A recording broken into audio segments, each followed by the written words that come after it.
Rasman menanggapi perkembangan update dari kasus yang sedang dihadapi Bang Rasman dan Fadel serta Nikta Mirzani. Sejauh ini sudah tanggapan Abang seperti apa ini? Baik, terima kasih. Dari Kuala Lumpur ini, saya ingin mengabarkan kepada teman-teman semua bahwa saya selalu update day to day ya. Saya selalu cek perkembangan day to day dari laporan saudara NM, saudari NM kepada Fadel, laporan NM terhadap kami tim hukum, dan laporan kami terhadap saudari NM, serta laporan Pak Umar terhadap saudari NM. Dan serta beberapa informasi-informasi kejutan yang nantinya akan saya sampaikan ketika Fadel dipanggil untuk keterangan tambahan di Polres Metro Jakarta Selatan. Termasuk diantaranya saya dihubungi oleh Ibu JF dan atau alias Mama E dan juga putrinya terkait dengan bagaimana saudari LM ketika studi di UK, bagaimana saudari LM sampai keluar dari schoolnya, dari studinya, dari sekolahnya, bagaimana LM itu tinggal di kediaman orang di UK, bagaimana saudari LM itu dimasukkan ke sekolah lain untuk minta tolong agar LM ini tidak berhenti. Kemudian bagaimana saudari LM ini meninggalkan tempat yang tinggal di UK, yang pada akhirnya sebelum dia kembali ke Indonesia, Ibu JF dan Mama E ini serta anaknya tahu betul bagaimana hubungan pacaran antara LM dengan klien kami Fadel. Ditambah dengan keterangan-keterangan tambahan dari seseorang dari Belanda dan beberapa teman-teman LM yang ada di Indonesia. Nanti semua itu akan kami tuangkan di pemeriksaan, dan ini juga akan kami sampaikan kepada lembaga-lembaga terkait, misalnya KPAI, LPAI, Kementerian PPPA, dan Subdit atau Subdin Perlindungan Anak di DKI Jakarta atau Jakarta Selatan. Pagi ini saya mendapat informasi yang juga mengejutkan tentang sosok LM yang katanya juga punya hubungan, dalam hal ini pacaran, dengan seseorang berinisial A di UK.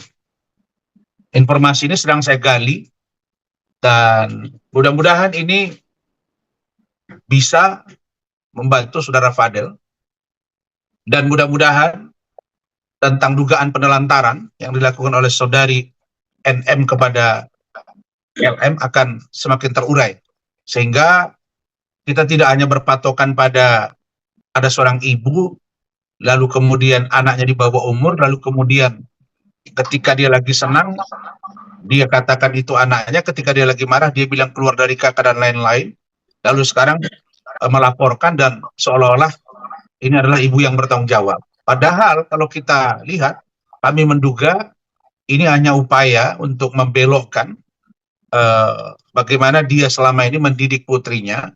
Kami duga ya, dan nanti akan kami paparkan bagaimana sesungguhnya Saudari LM ketika di UK, bagaimana dia cerita dan curhat kepada Ibu JF, kemudian Mama E, dan juga putrinya.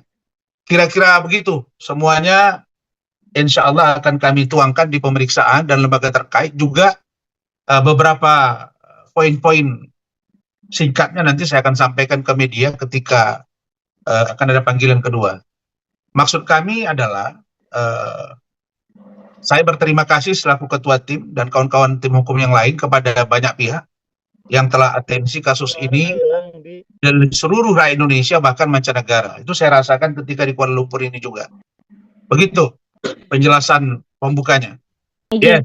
Apakah nanti, kan tadi Abang menyebutkan beberapa nama nih Bang, apakah nama-nama tersebut nantinya akan Abang datangkan untuk menjadi saksi juga dari pihak Fadel Bang yang menguatkan untuk laporan ini Bang?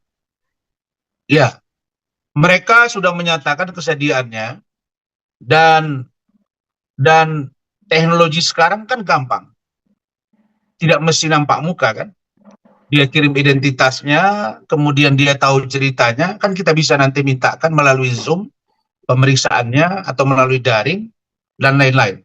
Dan tentulah kami akan mintakan untuk nanti juga diperiksa karena mereka juga katanya sangat peduli dengan LM, kasihan lihat LM, dan kasihan juga dengan Fadel. Kasihan juga dengan Fadel. Jadi intinya mereka berkenan untuk menyampaikan keterangan. Hanya teknis nanti kita atur gitu. Karena mereka juga ada kerja, tetapi pada prinsipnya pemeriksaan sidang saja pun sekarang banyak melalui online. Dan nanti pemeriksaan juga akan kami sampaikan, dan bila perlu lembaga-lembaga terkait yang akan kami datangi, ingat ya, kami akan mendatangi, suratnya sudah siap.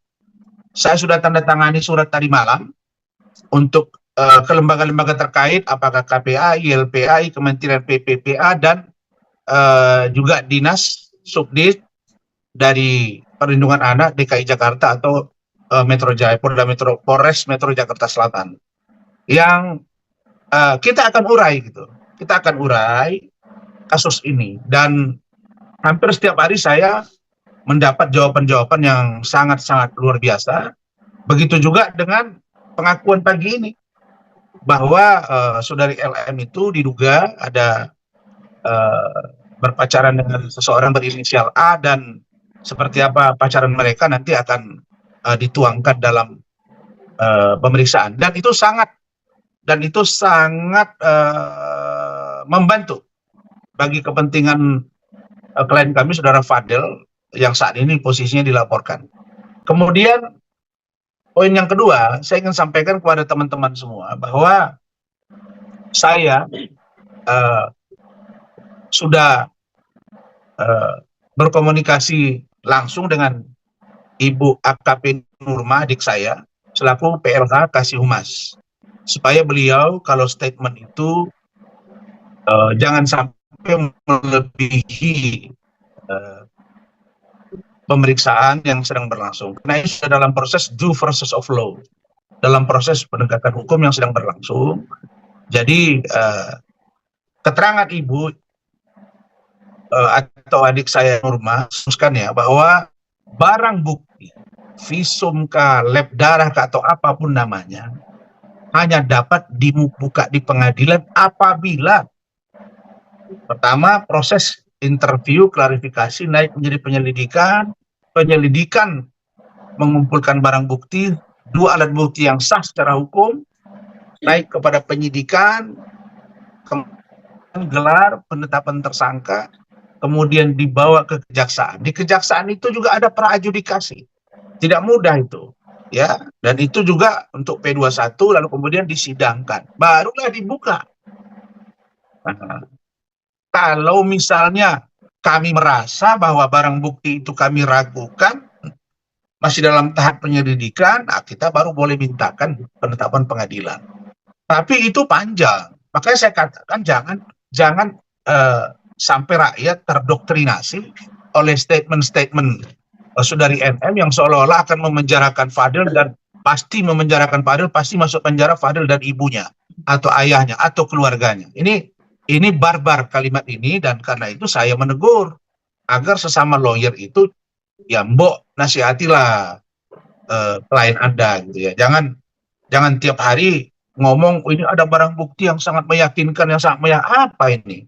Yang sangat meyakinkan atau tidak meyakinkan itu nanti diproses pemeriksaan lebih lanjut oleh penyelidikan dan oleh penyidik.